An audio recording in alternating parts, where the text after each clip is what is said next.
High above the sacred Seshachalam hills in Andhra Pradesh stands a temple that draws millions of devotees every year, the Tirumala Venkateswara Temple, fondly known as Tirupati Balaji.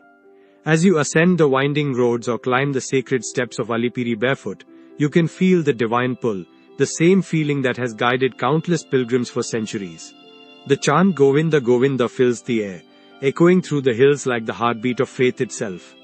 Perched about 3,200 feet above sea level, Tirumala is not just a destination, it is a journey of the soul.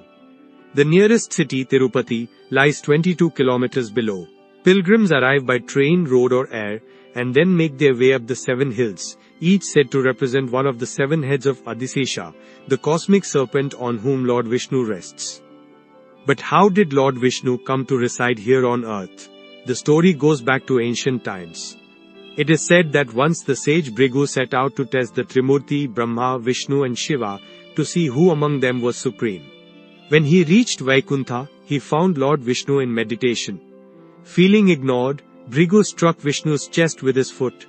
Yet instead of anger, Vishnu smiled, gently pressed the sage's foot, and asked if he was hurt. This act of compassion moved the sage, but angered goddess Lakshmi, who felt insulted that her divine abode had been disrespected. In sorrow, she left Vaikuntha and descended to earth. Unable to bear the separation, Vishnu came down in search of her, taking the form of Srinivasa and settling upon these very hills of Tirumala. Here, he lived in meditation until destiny led him to Princess Padmavati, an incarnation of Lakshmi herself. Their divine marriage was celebrated with grandeur, but to meet the lavish expenses, Lord Srinivasa borrowed a vast amount of wealth from Kubera, the god of riches. Devotees believe that every offering placed in the temple's hundi is part of repaying that eternal debt, a symbolic act of devotion and gratitude. Over time, kings and dynasties, the Pallavas, Cholas and Vijayanagara rulers, built and expanded this magnificent shrine. The golden dome that now shines above the temple, known as the Ananda Nilayam Vimana, glows like the morning sun, symbolizing the Lord's eternal presence. As you approach the sanctum, the fragrance of camphor and sandalwood fills the air. The rhythmic sound of bells, the murmur of prayers, and the sight of thousands waiting patiently for darshan, all weave together into one emotion: surrender. When at last you stand before the 8-foot-tall idol of Lord Venkateswara, adorned with precious jewels and radiant gold, time seems to stop. His right hand points gently toward you, as if saying, "Come, I am here to relieve your sorrow." Every day rituals begin before dawn. The Suprabhata Seva starts around 2:30 in the morning, waking the Lord with melodious hymns. Through the day, a series of sevas follow: Archana, Abhishekam and Kalyanotsavam, each performed with centuries-old precision. By night, the Ekanta Seva marks his rest. And then comes the most awaited blessing, the famous Tirupati Laddu. Prepared in a massive kitchen called the Potu, over 3 lakh laddus are made daily. Sweet, golden and infused with devotion, the laddu is more than prasad, it's a taste of divine grace. The temple's discipline preserves its sanctity. Devotees are expected to dress traditionally, men in dhoti, women in sari or salwar. Phones and cameras are not allowed near the sanctum, ensuring that every eye is focused only on the Lord. Each year, the grand Brahmotsavam festival transforms Tirumala into a sea of devotion.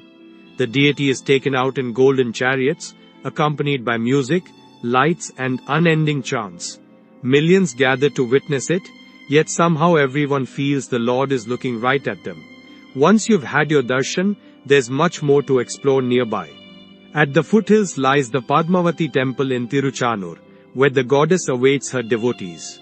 Not far away, Kapila Tirtham, a serene waterfall beside a Shiva temple, invites visitors for a holy dip.